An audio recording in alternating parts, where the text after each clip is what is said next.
All right. Hope it's been going good for everybody. Back at it again.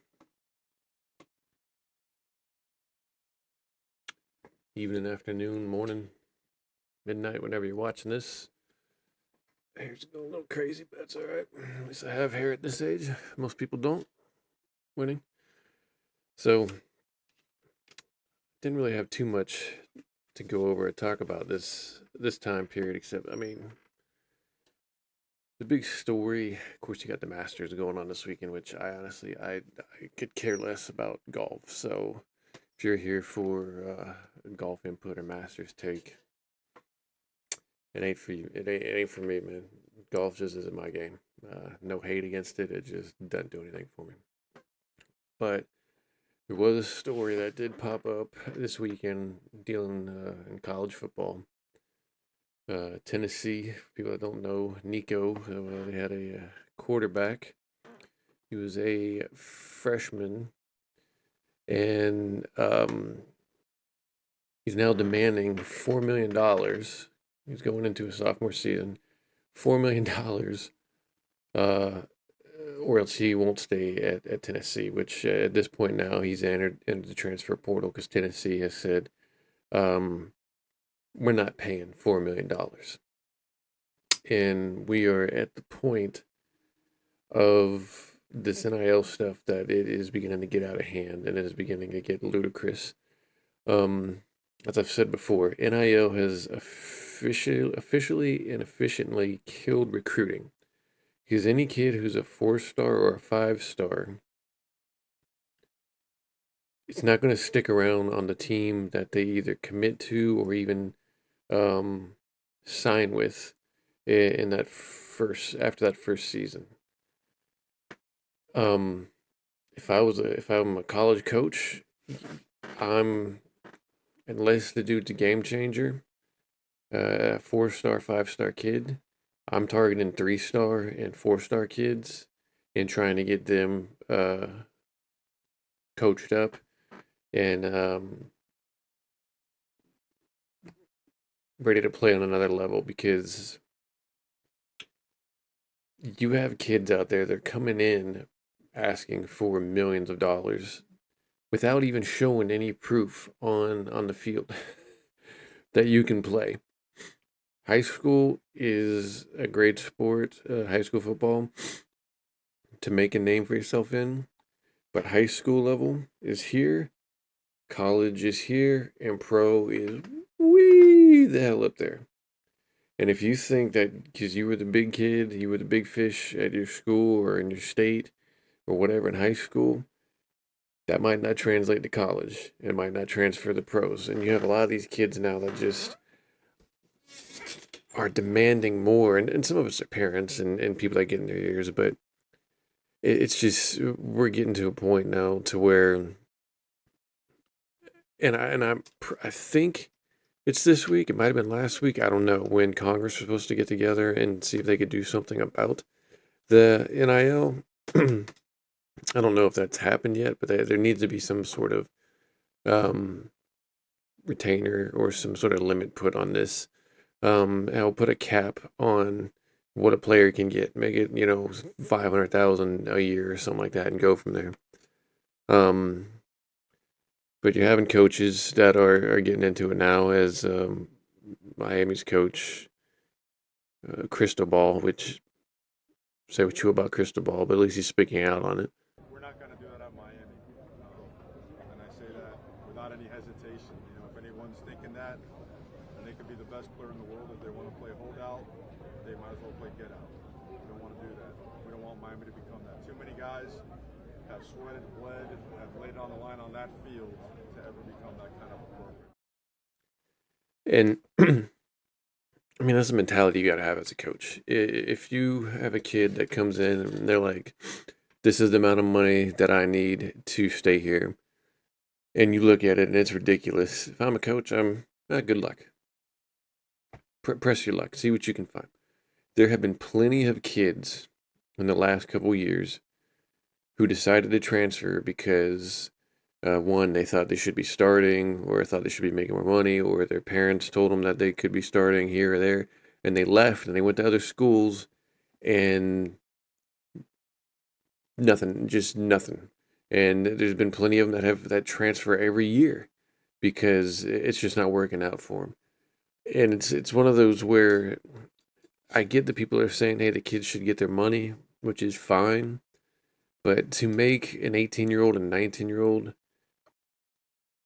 a millionaire without even proving anything on the field for your college team yet is a bit ridiculous. That should be for your juniors and seniors to find some way to get that particular junior to stay or to get that senior to come back, that junior that's going to move up to a senior to come back and play one last year of college ball before he moves on. That's what that incentive should be. It shouldn't be for your true freshman that's not going to be a sophomore.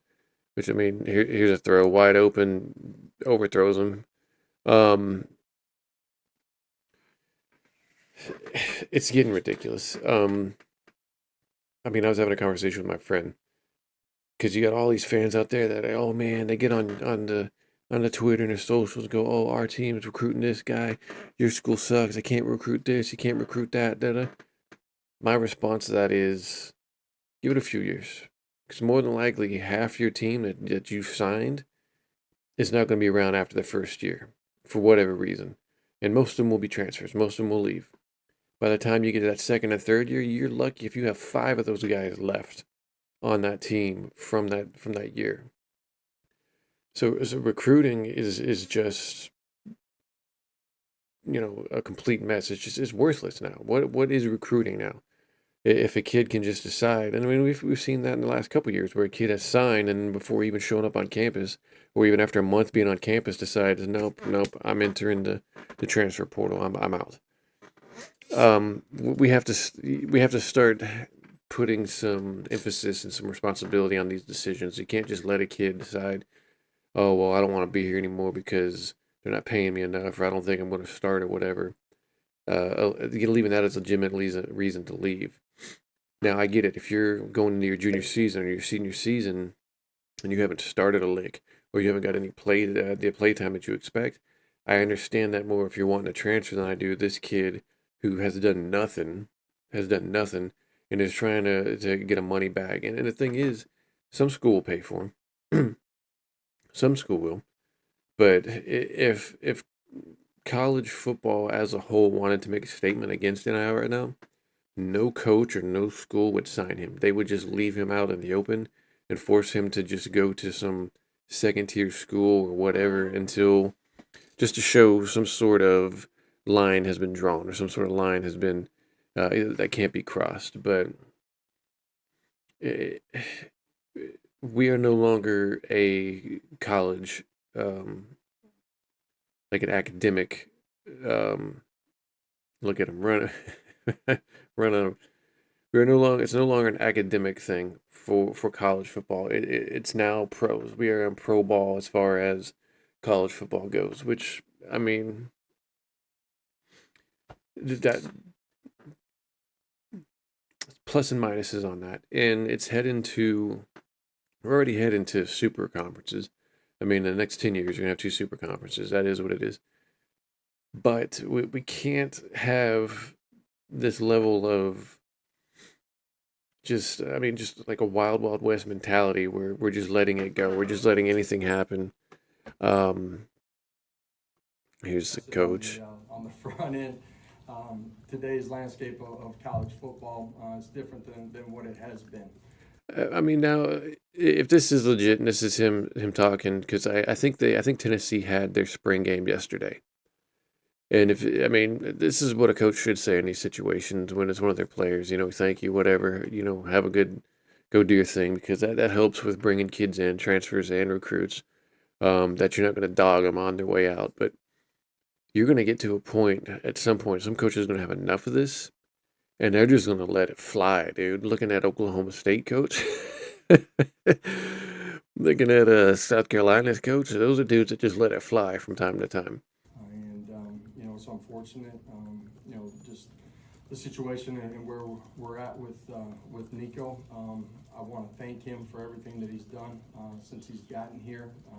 That's as a recruit to who he was as a Wondering if I player want to let it go for that and 138. how he competed inside of the building. And so a great appreciation for that side of it. Obviously, we're moving forward as a program without him. I said it to the guys today. There's no one that's bigger than the power T, and that includes me. And they hear me say that a lot. I mean, one, not only does it put the school and that team in a weird position, I wouldn't say bad because, I mean, the kid was a freshman. Um, but man, does that make that kid just look bad? You hope that maybe he does sign to a school. Maybe he doesn't get the 4 million, but he does sign to a school and he shows that he can play, so that he can, he at least has, you know, that going for him, that he can get out there and play and has a shot at maybe the league someday. But let's fast forward 10 years. Let's say he's not in the league. What if he doesn't sign with a big school here? He ends up just going somewhere. He then transfers to a big school after that year, and is just a remedial player. It's just a positional player, and basically becomes nothing. Maybe ends up in the UFL, XFL, whatever's we're still around at that point. Um, I mean, this is where these kids playing any sports, collegiate wise, this is a learning point. This is one of those points in time where you're going to learn either he made a great decision or he made a horrible decision. And now, if he ends up getting paid $4 million and goes to some school somewhere, you're going to be seeing more of this because they're going to be like, well, some schools willing to pay, some schools are willing to do it. But if he doesn't and his career lags out and he doesn't really do anything and have anything to show for it, and this is the highlight of his career, you're gonna have some kids that'll look at that and go, you know what? Maybe I am in the better situation. May not be the best, but right now it's the better. And if I do what I need to do, maybe then I can position myself to get to that better situation. But to be coming out of high school, having no experience on any sort of level, and just demanding 4 million and then leaving. I mean, I get it. That's the sad thing too. A lot of these kids now have agents that are in their ears telling them things. And I'm going to tell you right now, to these kids, those agents don't care about you. They are there to make money. They get a percentage of what you make. So the more money you make, the higher their percentage is, the more money they make. You aren't their only you aren't their only player that they're paying attention to. They got, 10 others that they're making money off. So yeah, they're going to push this out there because they're trying to make money. You are an IP to them. You are just a bank, an ATM machine for money. That's all you are. And you have got to be careful because you could screw yourself in a position. Like I said, there's plenty of other players out there that you know, left schools because somebody was in their ear. They thought it was the best thing for them, and they went to other schools and just disappeared, or just did not start, or just continuously bounced from school to school. Um, Man, interesting time to be here in college football. Let's see what Ryan Clark says. He's always an interesting. See head coach Josh Heupel informing the team that they are parting ways, dismissing whatever it is. Quarterback Nico Leava is one of the situations that shows you leadership matters. Everybody's going to say that the NIL and the transfer portal era is ruining college football. It's not ruining college football. But what it is distorting the good feeling people used to have around it because the So he's taken. He's. I mean, don't mean to cut him off, or if anybody was trying to listen to that, but I was reading his statement up there. Um, he's saying it's his right to fight for every single penny he feels he deserves, and the University of Tennessee has the right to say he's not worth it. And he's blaming the NCAA president had a chance to protect them from both of this position and has done nothing. Which that first paragraph I'm fine with. Second one I'm a little, and this is where you have a pro player talking, and pro players more think about themselves in these situations. The NCAA's refusal to be on the right side of history has us looking at the present like, what the F? So who's to tell Nico he doesn't deserve 4 million, and who's to say somebody hasn't already said that they got it for him? So don't be mad at Nico or Tennessee. Place the blame where it belongs, squarely on the greed of the NCAA shoulders. Okay, I can understand going after the NCAA. Perfectly fine with that. Yeah, they could have handled this, fixed this, whatever. But, and this is where I have issue with what Ryan's saying. But again, Ryan is looking at this from a professional player, where it's about, I'm going to make money for me, do what I can do, set myself up. This is for my future, my kids, and whatever. Nico was a freshman this year, and he showed on the field that he's mediocre at best. That's not $4 million worth. If he would have gone out there and blazed the field, put up numbers, possibly challenged for the starting position, then you could say, okay, I see why he is requesting that 4 million. But he didn't, and he showed signs of what a freshman was, and showed signs, if I could speak English, of what a true freshman looks like and how they need to improve. That's where Ryan, it has, like I said, he has that mind frame of being a professional football player and focusing on the money and what they deserve. And believe me, the NFL overpays for players all the time. The only thing is, in the NFL, it's not guaranteed. So at any point, they could just cut the person, and it's not there. But the NCAA, I mean, maybe that's part of it too. So that's the only part I would argue with Ryan, is the kid's not worth 4 million. I don't care how he feels and the whole union aspect of it. He deserves to get what he wants. The kid's not worth 4 million. The kid probably wasn't even worth the 2 million that they gave him to come to Tennessee. We have to stop treating these kids.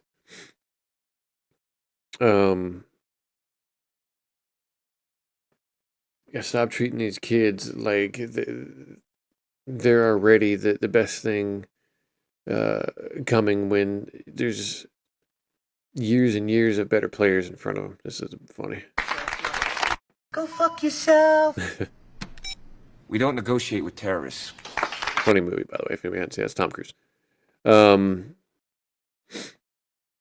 Yeah, and here's a Tennessee fan. That was at the Tennessee spring game yesterday. I mean, I don't know, man. You hope that they go burning the jerseys again. You hope that if the NCAA doesn't do anything about this, Congress steps in and goes, guys, you need to get it under control. Because obviously the NCAA is just like, yeah, screw it. We're just going to sit back and watch. They don't have control over anything. But no kid is worth $4 million. No kid is worth $4 million without having shown anything on the field yet. That's ridiculous. If you think he deserves the 4 million, explain in the comments why you think he deserves it. I mean, maybe he does, because this might be the only 4 million that he ever gets in his life if he doesn't show that he can play. He can play. But yeah, if you don't agree, let me know. If you agree, let me know. But either way, college football has changed, and it changed about 4 or 5 years ago, and now we're just now seeing the ramifications of that ripple effect. Well, next 10 years should be interesting, but